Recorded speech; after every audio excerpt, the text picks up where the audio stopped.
Temos aqui o nosso primeiro caso de hoje, que vos vai ser apresentado pelo João, que diz respeito a este Citroën DS5 híbrido, e que o João vai passar a apresentar. Olá, boa noite a todos. O meu nome é João e vou então iniciar aqui a apresentação desta avaria num Citroën DS5 híbrido. Nesta avaria, o carro entrou nas instalações do reparador com a queixa do cliente de sentir fortes solavancos no eixo traseiro. Sentia-se claramente que os solavancos vinham no eixo traseiro. Isto era principalmente notório no arranque do carro. Depois do carro, o carro tinha bastante dificuldade em movimentar-se, mas depois de já estar em movimento, os solavancos eram mais suaves. Neste caso, existia um código de avaria na própria unidade do sistema híbrido, que está apresentado aqui em baixo.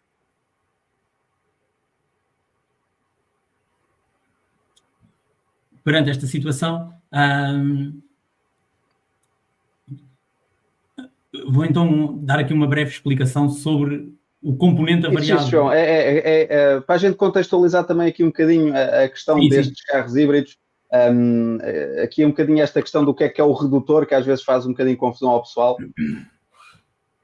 Iniciando então aqui a explicação do funcionamento, assim de forma básica, do que é o redutor e qual é a sua função nestes veículos. O redutor é um componente que está montado no eixo traseiro destes veículos, que é onde está a máquina elétrica, é onde atua a parte elétrica deste veículo híbrido, e é composto por um diferencial e um acoplador, que basicamente tem a função de engatar e desengatar o motor elétrico das rodas, permitindo ou não dar tração às rodas através do funcionamento do motor elétrico.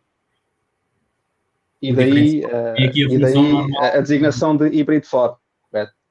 Um motor de combustão no eixo dianteiro, um motor elétrico e o respectivo redutor no eixo traseiro. Correto.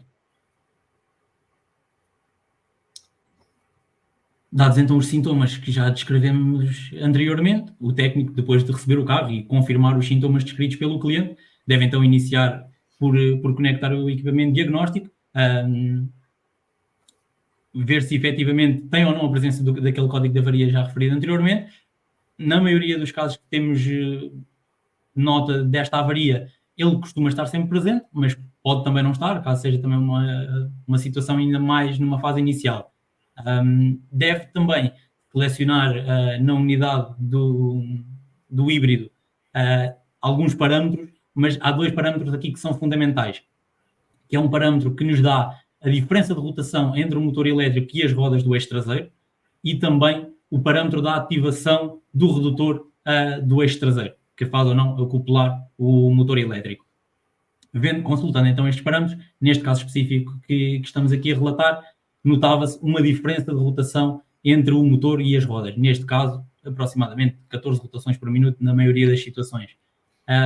Perante isto, a unidade de comando, vendo esta diferença de rotação, acaba por estar sempre a engatar e a desengatar o redutor de forma a tentar corrigir isto, para aproximar esta rotação, que numa situação ideal deve ser uma diferença de 0 rotações. E esta constante ativação e desativação do próprio redutor é que causa os solavancos que são sentidos pelo utilizador. Aqui nesta tabela apresentamos os dois estados em que normalmente o sinal de comando do redutor vai alterando, entre um valor relativamente baixo, de 29%, e um valor de quase ativação total, 92%. Isto acontece mesmo de forma sucessiva. Nesta situação, a causa da avaria é mesmo uma avaria interna do próprio redutor.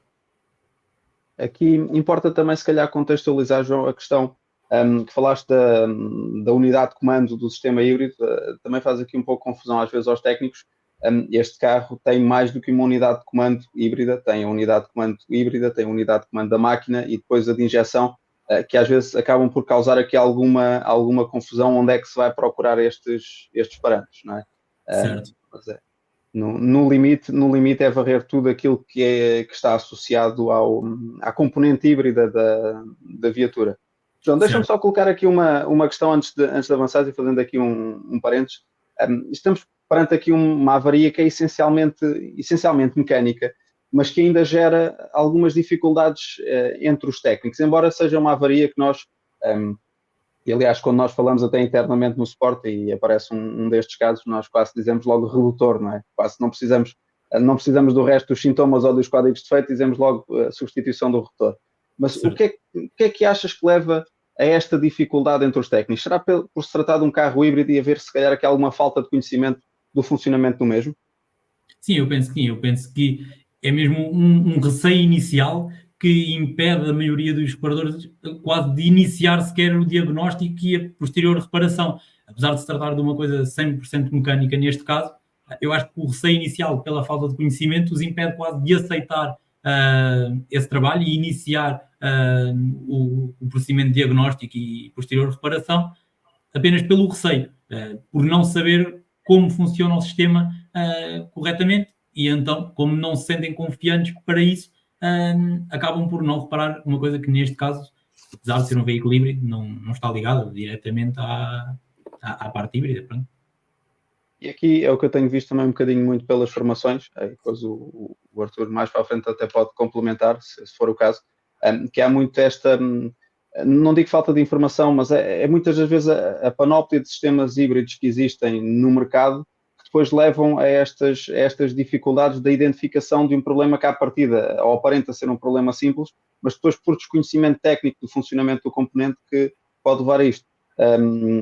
Importa também referir que há um sistema muito idêntico no mercado e no qual já temos apanhado também algumas avarias muito idênticas, para não dizer mesmo iguais, que são as Volvos, neste caso as Volvos V60 plugins. Certo. Então, se quiseres... da nossa parte da E5, parece que está tudo, não é, João? Resumindo e concluindo, qual é que foi aqui o verdito final desta avaria? Esta avaria passa mesmo pela substituição do redutor traseiro, que apresentámos imagem, penso que no slide anterior, para reparar, sim, está aqui a imagem. Neste caso temos o redutor à esquerda e o motor elétrico à direita. Neste caso a substituição é apenas do redutor, não do motor elétrico, não fazer confusão com isso. Okay. Relativamente a questões de segurança, já vamos falar um bocadinho mais à frente também, porque vamos apanhar aí mais um outro carro híbrido. Aliás, hoje trazemos os 3 carros híbridos, o que também já dá um bocadinho para ver a relevância que este tipo de viaturas eletrificadas vão ter no mercado, e depois também falamos um bocadinho aqui da questão de segurança, embora aqui, neste caso concreto, a substituição do redutor não implica a intervenção em sistema de alta tensão e aqui não há nenhum cuidado adicional para além dos cuidados básicos que nós já temos neste tipo de componentes.